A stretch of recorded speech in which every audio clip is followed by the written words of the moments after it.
Allô Isabelle, allô Marco, comment allez-vous? J'espère que vous allez bien en ce samedi, le 10 janvier 2026. J'espère que je vais pouvoir faire ma voyance, les amis, parce que je vais prendre une gorgée.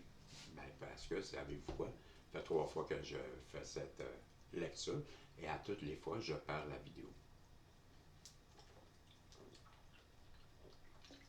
Et à force de parler, j'ai soif. Je me rasseye pour la 3e fois de faire le message des guides en prolongation. Ça fait 3 fois que je lis le texte et que, non, ça fait 2 fois que je le lis et que je le perds. Puis c'est peut-être 3 même, j'ai l'impression que c'est plutôt 3 à 44. On va demander à l'univers, à Dieu, à la source, s'il vous plaît, tu peux-tu protéger cette lecture? Parce que là, ça fait 2 fois que je la parle, ou 3. Puis j'aimerais bien que tu viennes m'aider à la protéger. OK? Pendant que je la fais, protège-la, s'il te plaît. Qu'on puisse arriver à la fin de cette lecture d'Anna qui, semble vouloir me donner de la misère. Donc, on va aller voir là, qu'est-ce que je peux faire. Mais on était rendu à la page. Parce que là, moi, je me suis rendu, au chapitre 16.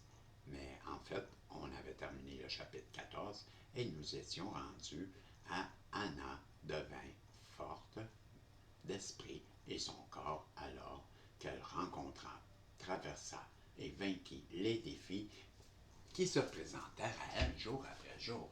Elle consacra son esprit, son corps et son âme à la divine mère cosmique qui s'exprimait à travers elle. C'est ainsi que c'est ainsi que notre fille bien-aimée se prépara à donner naissance à plusieurs enfants et à devenir la mère de celui qui était loin. Chapitre 15, la vision d'Anna sur la montagne. Marie-Anna grandit en âge à une époque vraiment périlleuse de notre histoire. Lorsqu'elle approcha sa 12e année, le conflit de l'agitation entre les diverses factions religieuses et politiques troublait constamment le peu de paix que nous avions. En conséquence, les Romains avaient pris le contrôle de toute la Palestine. Et bien qu'ils eussent essayé de maintenir la paix, c'était une paix très troublée. Je peux encore me souvenir du choc que ce fut quand nous avons appris que l'horrible nouvelle que les soldats recouraient à la crucifixion pour forcer les nombreuses factions à plier devant Rome. Depuis la révolte des Maccabées en 63 avant Jésus-Christ, notre communauté essénienne avait commencé à se disperser graduellement en direction de Qumran, du Sinaï, de l'Égypte, de l'Asie mineure, de l'Himalaya, de la Gaule et de la Grande-Bretagne. Étant donné la situation, ceux d'entre nous qui étaient restés à Carmel furent poussés à s'intérioriser encore plus. Tous nous cherchions aussi des façons de sauvegarder ce qui nous était le plus précieux. D'abord, la vie de ceux qui s'étaient engagés à vivre selon la voie du maître de la rectitude, puis nos annales orales et écrites. Par conséquent, nous ne fréquentions personne sauf les gens de notre secte et nous évitions autant que possible d'aller dans les régions densément peuplées. Plus que jamais, ceux d'entre nous qui se réclamaient de Mont-Carmel s'accrochaient à ces manières œcuméniques d'amour fraternel et de tolérance, quelquefois en contraste marqué avec les frères et les sœurs de Qumran, dont la vie monastique ascétique embrassait le fondamentalisme hébreu. Les chiismes croissants parmi notre communauté essénienne troublaient vraiment mon âme.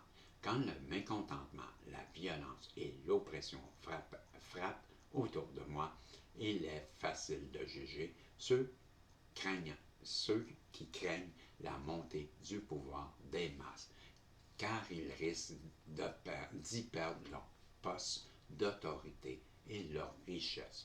Cependant, j'ai découvert que cette attitude faisait que jeter de l'huile sur le feu. Je préférais faire mon possible pour transmettre la mystérieuse sagesse qui appuie la souveraineté intérieure, comme cela a toujours été fait sans faire d'histoire et avec une confiance sous-jacente dans le plan du Créateur.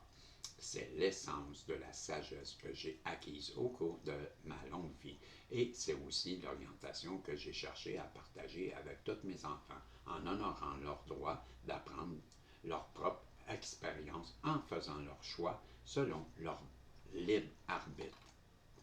Un jour, au milieu de ce chaos croissant, j'ai décidé d'aller marcher sur les flancs brûlés de Mont Carmel dans l'espoir de trouver et de guérir quelques derniers survivants de la récente démonstration politique de Rome. Les champs de Galilée avaient été brûlés en guise de châtiment pour punir une quelconque folie capricieuse des paysans qui s'étaient levés avec les fanatiques pour décrier Rome et les impôts punitifs d'Hérode. Cette fois, les maisons, aussi bien que les champs et les pâturages, avaient été brûlés jusqu'à plus rien. Une noirceur douloureuse enveloppait les flancs des collines. Des petites tornades de poussière tachetaient le ciel. Les vautours planaient au-dessus de la moindre proie maigre où qu'ils trouvaient. M'étant assuré que nous avions trouvé tous ceux qui avaient besoin d'assistance, je pris le chemin du retour et à mesure que le jour passait, mon cœur devenait extrêmement lourd. La chaleur brûlante et presque insupportable du soleil était intensément amplifiée par un fort vent désertique qui poussait des bourrasques de cendres noires vers le ciel, couvrant mon visage avec mon châle, mes pas ralentis par les coups de vent et les débris qui m'assaillaient. Je sentis une lamentation spontanée monter des profondeurs de mes entrailles. Je parlais ainsi à Dieu. Sur les flancs de la colline de Galilée, je marche sur les arbres brûlants, et la poussière vole dans le vent. Je suis fatigué et seul avec mes peurs de ce qui s'en vient. Un vieux sentiment de catastrophe monte en moi et serre mon cœur. J'ai mal à mon être. Oh mon Dieu, que va devenir mon peuple? Je ne sais pas. Oh mon Dieu, je brûle dans les profondeurs de mon être pour mon peuple d'Israël. Pourquoi est-ce que je pleure tant dans mon cœur? Ne sommes-nous pas les choisis, vos élus? Ne sommes-nous pas sous la protection de notre Dieu? Qu'est-il advenu de la raison? Je sais peu de choses du temps qui se passe et des indiscrétions douloureuses de ceux qui disent savoir ce qui est bon pour notre petite communauté de disciples honorant celui dont le temps est proche. Comment pouvons-nous marcher dans la foi, ô mon Dieu, quand l'esprit de l'âme souffre tant? Oh, que j'ai peu de foi, gravis la montagne du Seigneur. Ô mon âme, montrez-moi votre visage. Ô mon Dieu, je tremble dans la petitesse de mon être, et la douleur de mon âme m'oppresse. Lève-toi, ô mon cœur, ne te laisse pas abattre. Ces lamentations me montaient à l'esprit, et je les exprimais à Dieu. Et alors que je traversais les flancs brûlés des collines de Galilée,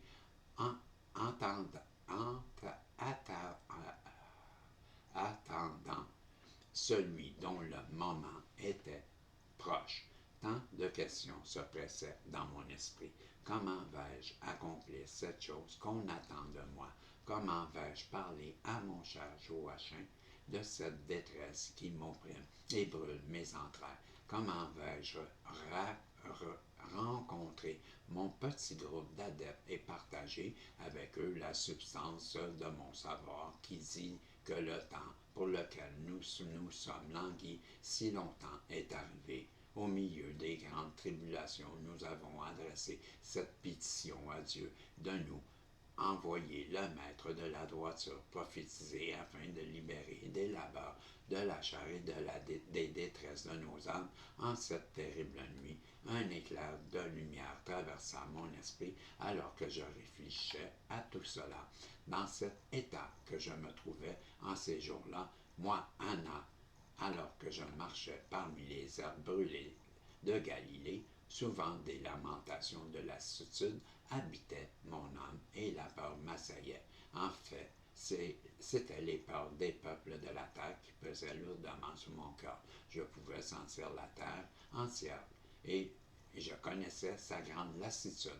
En ce cycle des plus sombres, un tourment agitait mon âme, comme quelqu'un qui serait perdu dans la nature sauvage d'une nuit sombre, car il y avait en effet beaucoup de tribulations parmi les peuples. Personne ne profitait d'un sommeil réparateur, comme si une grande calamité allait s'abattre sur nous tous, et nous ne savions pas à quel moment surviendrait cette calamité et quelle ampleur elle allait prendre.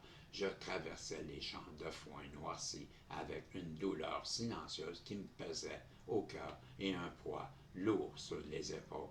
Poursuivant ma marche vers l'enceinte de Carmel, je me sentis soudainement inspiré de grimper au plus haut monticule de la montagne, là où Ismariam avait fait son ascension un siècle plus tôt, comme guidé par une main invisible. Je me rendis jusqu'au sommet où je me prosternais jusqu'à terre. Quelques moments plus tard, je fus élevé pour aller recevoir la révélation des jours à venir.